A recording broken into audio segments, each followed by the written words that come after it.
Hello everyone, welcome to value investors. तो आज हम बात करने वाले हैं एक ऐसी कंपनी के बारे में जिसके शेयर प्राइस में एक बड़ी गिरावट आने वाली है कल। तो अब आपके मन में एक सवाल आता है कि आपको कैसे पता, क्या आप इनसाइडर ट्रेडिंग करते हैं? तो मेरा जवाब है नहीं। तब फिर एक सवाल आता है, तो फिर आपको कैसे पता कि किसी कंपनी के शेयर के प्राइस में कल एक बड़ी गिरावट आने वाली है? तो मेरा जवाब है कि मुझे एक रूल पता है जिसके कारण मैंने ये प्रेडिक्ट कर लिया, और मैंने ही नहीं, पूरी मार्केट ने ही इसको प्रेडिक्ट कर लिया कि कल एक कंपनी के शेयर में बड़ी गिरावट आने वाली है। तो अब हम सबसे पहले रूल के बारे में चर्चा करते हैं कि रूल क्या है, ताकि फ्यूचर में आप सब भी उस रूल को अगर याद रखेंगे तो पहले ही प्रेडिक्ट कर पाएंगे कि मार्केट कैसे काम करती है। तो मैं जिस रूल की बात कर रहा हूं वो रूल है pre IPO lock in period के बारे में। अब रूल क्या है, पहले हम इसको समझते हैं। तो जैसा कि आप यहाँ पे आप देख सकते हैं कि रूल यहाँ पे लिखा हुआ है कि what is the lock in period for pre IPO.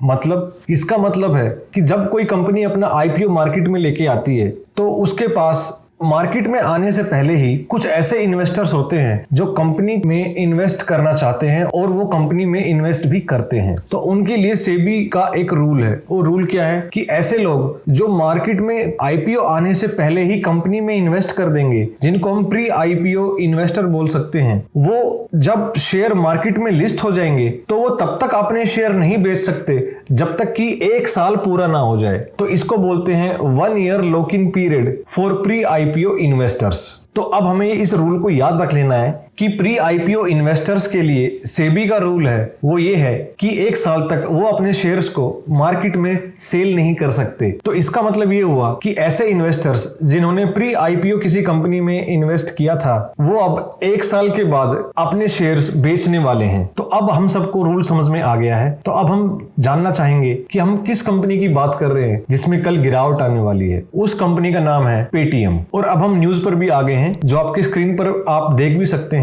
कि साफ साफ लिखा हुआ है कि SoftBank looks to offload $200 million worth of stake in Paytm as lock in ends. तो अब हमारे दिमाग में क्लैरिटी आ गई है कि प्री आईपीओ इन्वेस्टर्स का लॉक इन पीरियड खत्म हो रहा है, जो कि 1 साल का था। इसलिए वो अपने $200 मिलियन की स्टेक को ऑफलोड करेंगे पेटीएम से। अब यहाँ पे न्यूज में थोड़ा बता भी दिया गया है कि जो जापानीज इन्वेस्टर है सॉफ्ट बैंक, वो कितने शेयर मार्केट में कल सेल करेगा। तो वो है 29 मिलियन शेयर्स, और किस प्राइस रेंज पर? वो है 601.45 पर share at a discount of 7% to current market price. अब देखिए, ये न्यूज आई है आज 16 नवंबर के दिन शाम को 6:38 पर ये पब्लिश हुई है। लेकिन अब मैं आपको इसका चार्ट दिखाना चाहूंगा पेटीएम का, वहां पे आप देखना। तो अब हम आ गए कंपनी के चार्ट पर। तो न्यूज में लिखा था कि सॉफ्ट बैंक अपने शेयर्स को सेल करेगा $601.45 पर शेयर, और आज ही शेयर में पहले ही गिरावट आ गई। किस टाइम? सुबह 9:30 बजे के करीब। और उसके बाद ये फर्दर गिरता ही चला गया, और तब तक गिरता रहा जब तक कि सेम वही प्राइस इसने अचीव नहीं कर लिया जिस पे कल सॉफ्ट बैंक अपने शेयर्स को ऑफलोड करेगा मार्केट में। तो अब इससे हमें समझ में क्या आता है? इससे हमें समझ में यही आता है कि मार्केट कितना एडवांस चलता है। उनके पास कितनी अंदर की खबरें होती हैं कि न्यूज पब्लिश हुई नहीं उससे पहले कि मार्केट में कंपनी के शेयर का प्राइस वही हो गया जिस लेवल पर कोई प्री आईपीओ इन्वेस्टर अपने शेयर को बेचना चाहता था थर्सडे को, यानी कि 17 नवंबर को। अब आप देख सकते हैं, अगर हम मैक्स लेवल पे चेक करें तो 18 नवंबर के दिन कंपनी स्टॉक मार्केट पर लिस्ट हुई थी। तब से लेके अब तक 61.47% की शेयर के प्राइस में गिरावट है, और इसका 1 साल 17 नवंबर को कंप्लीट हो रहा है, जिसको कि मार्केट ने पहले ही जज करके शेयर प्राइस वही कर दिया है जिस पर प्री आईपीओ इन्वेस्टर अपने शेयर्स को बेचना चाहता था। तो यहाँ पे एक मैसेज भी है रिटेल इन्वेस्टर्स के लिए। अब रिटेल इन्वेस्टर्स कौन है? छोटे इन्वेस्टर्स जैसे कि हम और आप। हमें स्टॉक मार्केट में अगर इन्वेस्ट करके चलना है, वो भी पर्टिकुलर स्टॉक्स में, तो हमारे पास बहुत ही ज्यादा नॉलेज होनी चाहिए, टाइम होना चाहिए, और कुछ अंदर की खबरें होनी चाहिए, जो कि प्रैक्टिकली पॉसिबल नहीं है एक किसी व्यक्ति के लिए। अब चूंकि जो बड़े इन्वेस्टर्स होते हैं उनके पास अपनी बहुत बड़ी टीम होती है, और वो इनसाइडर ट्रेड्स भी करते हैं, उनके कंपनियों से भी लिंक होते हैं, तो वो उस टाइम पर ट्रेड ले लेंगे